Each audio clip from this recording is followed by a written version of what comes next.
ஏய் என்னடி என் தங்கச்சி உனக்கு இன்ஸ்டா ரெக்வஸ்ட் கொடுத்துருக்கா, அக்செப்ட் பண்ணலையா நீ? நான் ஏன் அக்செப்ட் பண்ணணும்?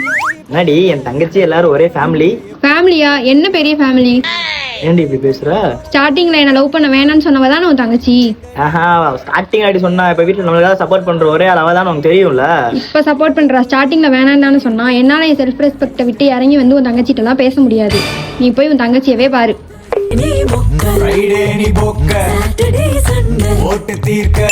ஏன் எங்க அண்ணன் உனக்கு இன்ஸ்டால ரெக்வஸ்ட் கொடுத்தாங்களாம்ல, ஏன் அக்செப்ட் பண்ணல?